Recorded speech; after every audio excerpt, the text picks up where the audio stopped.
ఏటీ తెలుగు న్యూస్ కి స్వాగతం. బులెటిన్ లో హెడ్లైన్స్ చూద్దాం. తెలంగాణ భవన్లో మీడియాతో మాట్లాడుతున్న మాజీ మంత్రి సింగిరెడ్డి నిరంజన్ రెడ్డి.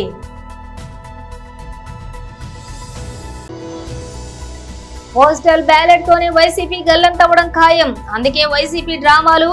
టీడీపీ ఎమ్మెల్సీ అశోక్ బాబు మీడియా సమావేశం.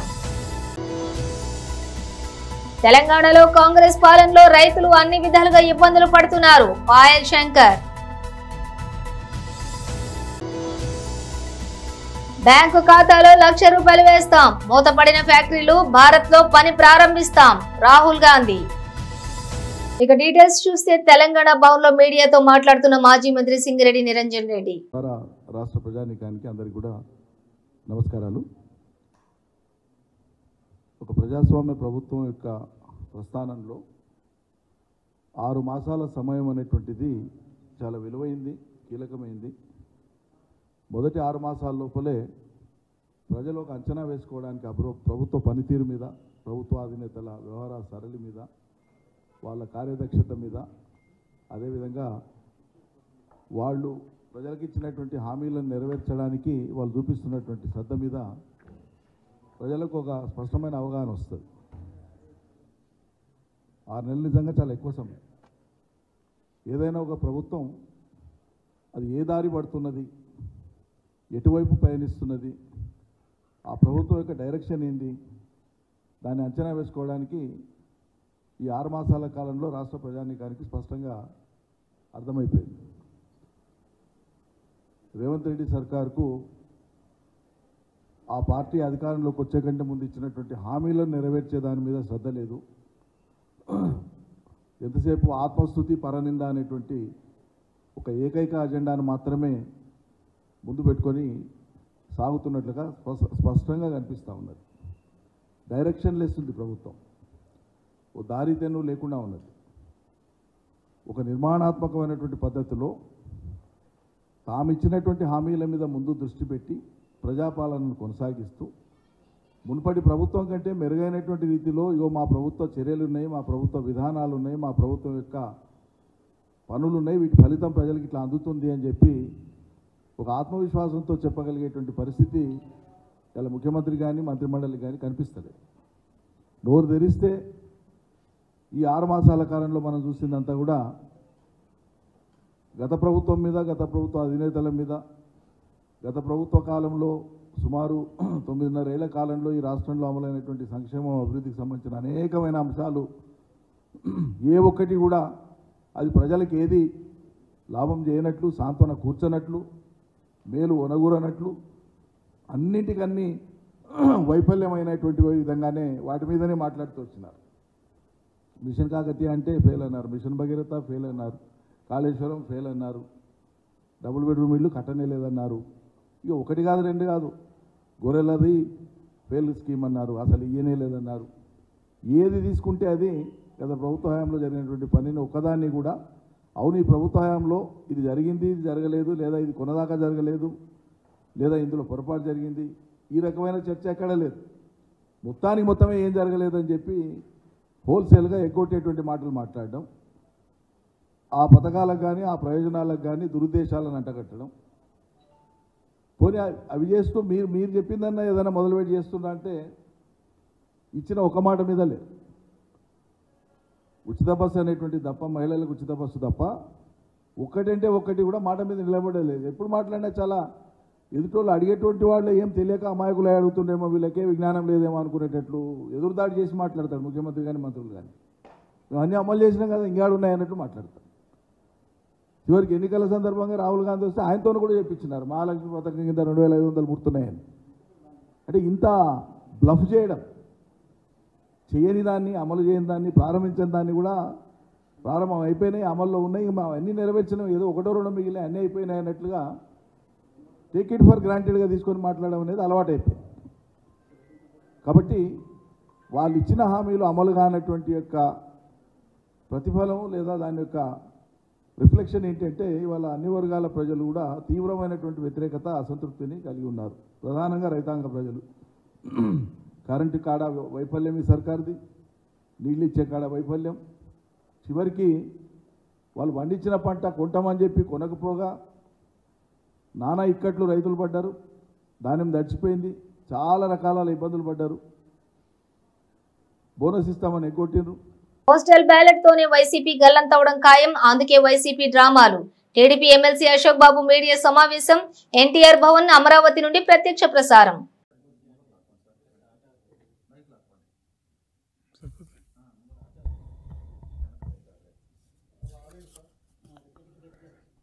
అందరికీ నమస్కారం. గత 2 రోజులుగా వైసీపీ పార్టీ నాయకులు ఎలక్షన్ కమిషన్ ఇచ్చిన సర్క్యులర్, పోస్టల్ బ్యాలెట్స్ మీద ఇచ్చిన ఒక క్లారిఫికేషన్ కానీ సర్క్యులర్ దాని మీద ఇది అన్యాయం, అక్రమం, ఎలక్షన్ కమిషన్కి అథారిటీ లేదని చెప్పి ఏదో వాళ్ళకి నచ్చిన భాషలో మాట్లాడుతున్నారు.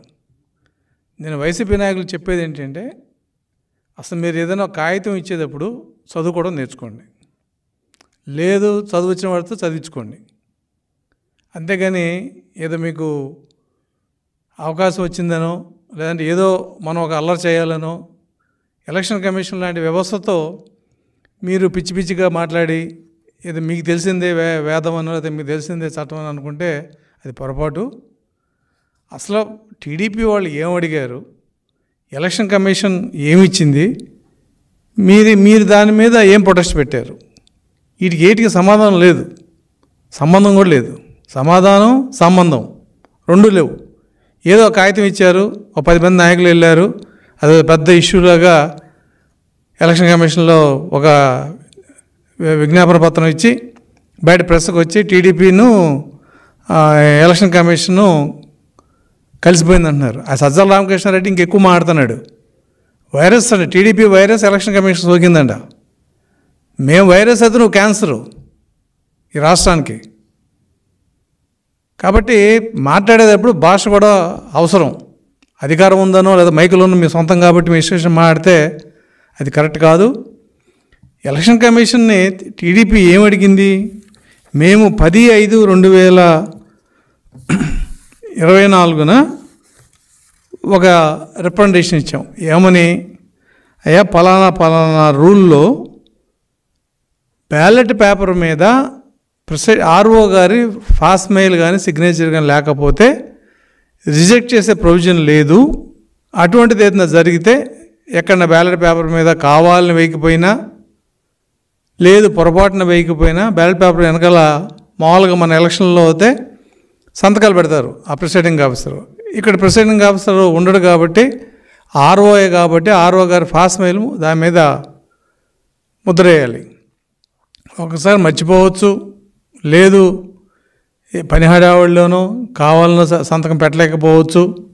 ఏ సందర్భంలో అయినా సరే, కారణం ఏదైనా సరే, అటువంటి ఫాస్ట్ మెయిల్ కానీ ముద్ర కానీ లేనప్పుడు ఆ పోస్టల్ బ్యాలెట్ని రిజెక్ట్ చేయొద్దని చెప్పి మేము ఎలక్షన్ కమిషన్ అడిగాం. అది కూడా ఏంటి, అది రూల్లో ఉంది. ఎలక్షన్ కమిషన్ ఇచ్చిన 19/7/2023 సర్క్యులర్లో అది రూల్లో ఉంది. మీరు కౌంటింగ్ అప్పుడు ఇది ఇబ్బంది అవుతుంది, కొంతమంది ఆర్ఓలు తెలియక ఫాస్ట్ మెయిల్ లేదు కాబట్టి బ్యాలెట్ డూప్లికేట్ అనో లేదా ఈ బ్యాలెట్ ఇన్వాలిడ్ అనేది పక్కన పెట్టేస్తారు. ఎందుకంటే పోస్టల్ బ్యాలెట్కి ఈవీఎంలు పెట్టిన అధికారులు ఉన్నారు ఇవాళ. అంతటి మేధావులు ఇవాళ ఎలక్షన్ డ్యూటీలో పనిచేస్తున్నారు. కాబట్టి ఏది చెప్పినా స్పష్టంగా ఎలక్షన్ కమిషన్ చెప్పితేనే కింద కౌంటింగ్లో అది అమలవుతుంది తప్ప నోటి మాటకి చెప్తే కుదరదు. ఈ రూల్ని మీరు స్పెసిఫిక్గా రూల్ ఇలా ఉంది కాబట్టి పోస్టల్ బ్యాలెట్. తెలంగాణలో కాంగ్రెస్ ప్రభుత్వ పాలనలో రైతులు అన్ని విధాలుగా ఇబ్బందులు పడుతున్నారని, విత్తనాలు అందుబాటులో లేవు, నకిలీ విత్తనాలను ప్రభుత్వం అరికట్టలేకపోతోందని, నకిలీ విత్తనాలను అమ్మే వారిపై కఠిన చర్య లేవని ఆదిలాబాద్ ఎమ్మెల్యే శ్రీ పాయల్ శంకర్ ఆగ్రహం వ్యక్తం చేశారు. రైతు సమస్యలను తక్షణమే పరిష్కరించాలని, పరిష్కరించని పక్షంలో రైతులతో కలిసి బీజేపీ ఆధ్వర్యంలో ఉద్యమిస్తామన్నారు. నకిలీ విత్తనాలని అరికట్టడంలో ప్రభుత్వం పూర్తిగా వైఫల్యం చెందింది. ఒక నేరస్తుడు నకిలీ విత్తనాలతో దొరికి మళ్ళీ 4 గంటల తర్వాత బయటకు వచ్చి నాకేం చేయగలుగుతుంది ఈ చట్టం, ఎప్పుడో 1960లో ఉన్నటువంటి ఆ చట్టాన్ని ఇప్పుడు అమలు చేస్తామంటే అది ఎక్కడా కూడా డూప్లికేట్ విత్తనాలని కంట్రోల్ చేసేటటువంటి పరిస్థితి లేదు. ఈరోజు భారతీయ జనతా పార్టీ అదేవిధంగా మిగతా రాజకీయ పక్షాల తరఫున కూడా రాష్ట్ర ప్రధాన కార్యదర్శి గారికి ఉన్నటువంటి పరిస్థితి అంతా కూడా వివరించడం జరిగింది. ఇప్పటికైనా ఈ ప్రభుత్వం మేల్కొనాలా? కేవలం రాజకీయాల మీదనే సోనియా గాంధీ గారి మీద చూపిస్తున్నటువంటి ప్రేమ, ప్రియాంక గాంధీ గారి మీద చూపిస్తున్నటువంటి ప్రేమ ఈ రాష్ట్ర ముఖ్యమంత్రి గారు రైతుల మీద చూపియారా అని అనుమానం వస్తూ ఉన్నది. మీరంతా ఢిల్లీ పోయి మీరు రావాలి అని ఇంత బతిమలాడి పిలిపించుకునే ప్రయత్నం చేస్తున్నారు కదా. ఈ రాష్ట్రంలో ఉన్నటువంటి రైతులు పడుతున్నటువంటి కష్టాలు మీకు కనిపిస్తలేవా? ఈ రాష్ట్రంలో ప్రభుత్వంలో ఉన్నటువంటి పెద్దలు ఒక్కసారి ఆత్మవిమర్శన చేసుకోవాలా. ఇప్పుడైనా ఈ ప్రభుత్వం మేల్కొనాలా? ఇంకొక 24 గంటలు ఈ ప్రభుత్వానికి సమయం ఇస్తున్నాం. జరిగినటువంటి తప్పుల్ని వెంటనే సరిదిద్దుకోండి. ఏ జిల్లాలో ఏ విత్తనాల డిమాండ్ ఉన్నదో వెంటనే ఆయా కంపెనీలకు మీరు డైరెక్షన్ ఇవ్వాలా? ఈరోజు కంపెనీలు కృత్రిమ కొరతను సృష్టిస్తూ ఉన్నాయి. ఎక్కడికి వెళ్ళినాయి మీ టాస్క్ ఫోర్సులు? ఏమైపోయినాయి వ్యవసాయ శాఖలో ఉన్నటువంటి విజిలెన్స్? వ్యవసాయ శాఖకు పని ఉంటుందే ఈ 15 నుంచి 20 రోజులు నెల. ఈ నెల రోజులు కూడా వ్యవసాయ శాఖ పని చేయకపోతే మళ్ళీ ఇంకెప్పుడు పని చేస్తుంది? అందుకే భారతీయ జనతా పార్టీ పక్షాన ఈ ప్రభుత్వాన్ని డిమాండ్ చేస్తున్నాం.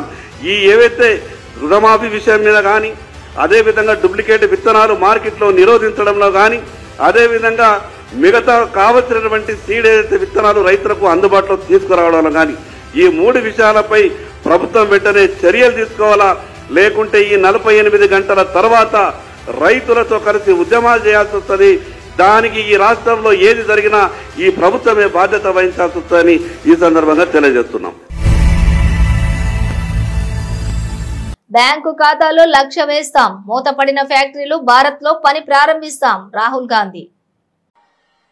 नरेंद्र मोदी ने बेरोजगारी फैलाई, उत्तर प्रदेश के युवाओं को चोट पहुंचाई। आपसे कहा, युवाओं नाली के ओर जाओ, नाली में पाइप डालो, नाली में से गैस निकलेगी, पाइप को चूल्हे में लगाओ और पकौड़े बनाओ। और उसके बाद कहते हैं परमात्मा ने कहा है कि मैं हिंदुस्तान के युवाओं को नाली के गैस से पकौड़े पकाना सिखाऊं। आपको बेरोजगार बनाया, 30 लाख सरकारी नौकरियां इंडिया गठबंधन के आते ही आपके हवाले कर देंगे। बेरोजगार युवाओं के बैंक अकाउंट में, गर्मी है काफी,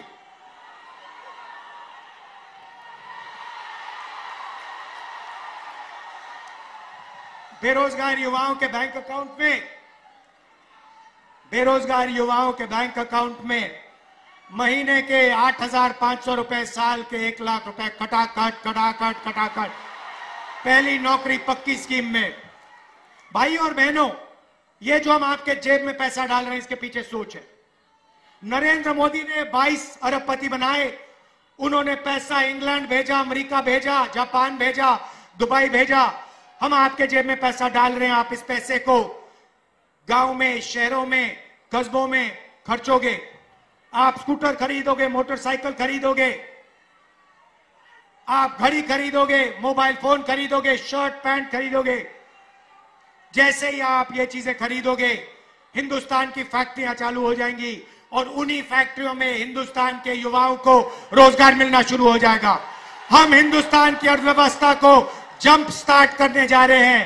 जैसे फ्यूल टैंक में पेट्रोल डाला जाता है, उसके बाद चाबी घुमाई जाती है, वैसे हम आपके फ्यूल टैंक में पेट्रोल डाल रहे हैं, धन डाल रहे हैं। उसके बाद चाबी घुमाएंगे, हिंदुस्तान की अर्थव्यवस्था चालू हो जाएगी, आपको रोजगार मिलेगा। రాష్ట్రంలో వచ్చే నెల 4వ తేదీన జరగనున్న ఓట్ల లెక్కింపు కార్యక్రమాన్ని విజయవంతంగా నిర్వహించేందుకు చేస్తున్న ముందస్తు ఏర్పాట్లను న్యూఢిల్లీ నిర్వచన్ సదన్ నుండి వీడియో కాన్ఫరెన్స్ ద్వారా సమీక్షిస్తున్న senior deputy election commissioner Nitish Vyas భారత ఎన్నికల సంఘం మార్గదర్శకాలను పాటిస్తూ ఓట్ల లెక్కింపు కార్యక్రమానికి త్వరితగతిన ఖచ్చితమైన ఫలితాల ప్రకటనకు, శాంతి భద్రతల పరిరక్షణకు నియోజకవర్గాల వారీగా ఇప్పటి వరకు చేసిన ఏర్పాట్లను, తీసుకుంటున్న చర్యలను ఈ సమావేశంలో ఆయన సమీక్షిస్తున్నారు. రాష్ట్ర ఎన్నికల సంఘం కార్యాలయం నుండి రాష్ట్ర ప్రధాన ఎన్నికల అధికారి Mukesh Kumar Meena, state police nodal officer additional DGS Bagchi, అదనపు సీఈఓ ఎంఎన్ హరేంద్ర ప్రసాద్ తో పాటు రాష్ట్రంలోని అన్ని నియోజకవర్గాల ఆర్వోలు, జిల్లా ఎన్నికల అధికారులు మరియు పోలీస్ కమిషనర్లు, ఎస్పీలు వారి నియోజకవర్గాల నుండి ఈ వీడియో కాన్ఫరెన్స్ లోని పాల్గొన్నారు.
చిత్తూరు పట్టణంలో కొందరు వ్యక్తులు అక్రమంగా కర్ణాటక రాష్ట్రం నుండి మద్యాన్ని చిత్తూరుకి తరలించి అమ్ముతున్నారనే సమాచారం మేరకు రాజశ్రీ చిత్తూరు జిల్లా ఎస్పీ శ్రీవిఎన్ మణికంఠ చందోలు ఐపీఎస్ వారి ఆదేశాల మేరకు మరియు Shri M Rajagopal Reddy sub divisional police officer Chittoor వారి పర్యవేక్షణలోని Chittoor 2 town police station inspector K Valasaiah మరియు ఎస్ఐ టి ప్రసాద్ మరియు సిబ్బంది కలిసి చిత్తూరు టౌన్ నందు అక్రమ కర్ణాటక మద్యం అమ్ముతున్న వ్యక్తులపై నిఘా ఉంచడం జరిగింది.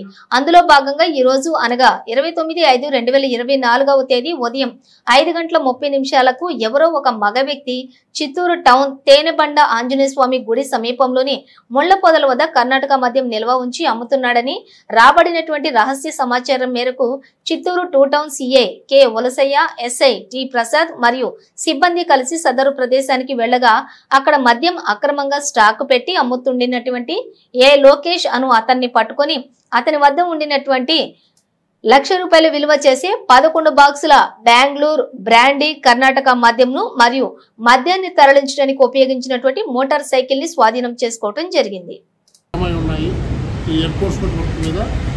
మాకు ఈరోజు తెల్లవారుజామున రాబడిన ఖచ్చితమైన సమాచారం మేరకు ఈ తేనెబండ సమీపంలో ఈ ముద్దాయి లోకేష్ అరెస్ట్ చేసి అతని వద్ద నుండి 12 బాక్సులు కర్ణాటక మద్యం, ఎన్డీపీఎల్ కర్ణాటక మద్యము దాదాపు 98 లీటర్లు ₹1,00,000 విలువ చేసేది ఇక్కడ మొలబాగల నుంచి తీసుకొని వచ్చి ఇక్కడ కౌంటింగ్ నిమిత్తమై ఎవరికైనా తెలిసిన వాళ్ళకు ఎవరికైనా సేల్స్ అమ్మే నిమిత్తమై తీసుకొని వచ్చి అమ్ముతూ ఉన్నాడు. ఇతన్ని అరెస్ట్ చేసి ఇతని స్వాధీనం నుండి 12 బాక్సుల మద్యాన్ని మన 2 టౌన్ సి ఉసయ్య గారు, తర్వాత ఎస్ఐ ప్రసాద్ గారు, తర్వాత మన ఐడి పార్టీ వీళ్ళు అంతా కూడా కలిసి చేయటం జరిగింది. అట్లే ఇతడు నేర చరిత్ర కూడా గతంలో ఉంది. ఇతడు పూతలపట్టులో గతంలో ఒక రాబరీ కేసులో ముద్దాయిగా ఉన్నాడు. తర్వాత చిత్తూరు 1 టౌన్లో కూడా ఒక 269, 270 కేసులో ఉన్నాడు. అట్లే ఈ 2 టౌన్లో ఒక ట్రాక్టర్ దొంగతనం కేసులో ఉన్నాడు.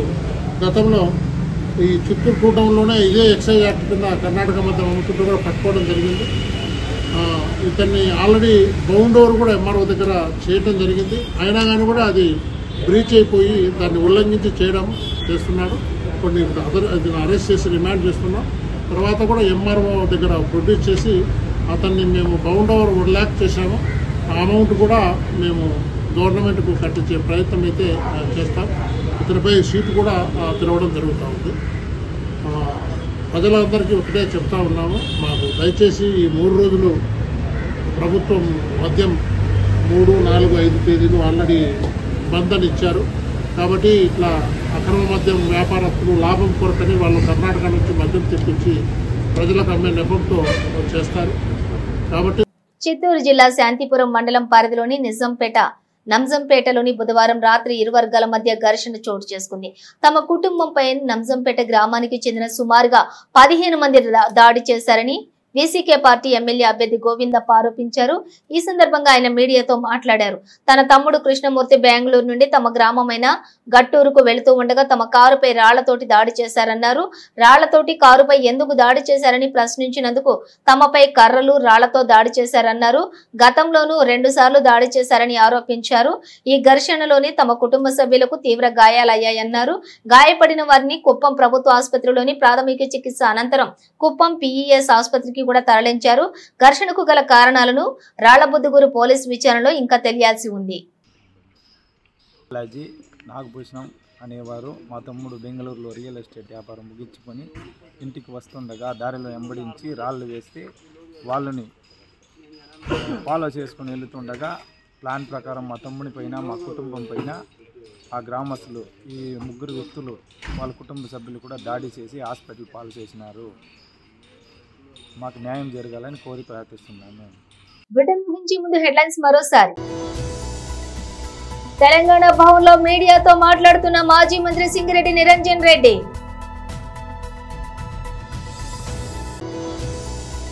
పోస్టల్ బ్యాలెట్ తోనే వైసీపీ గల్లంతవడం ఖాయం, అందుకే వైసీపీ డ్రామాలు.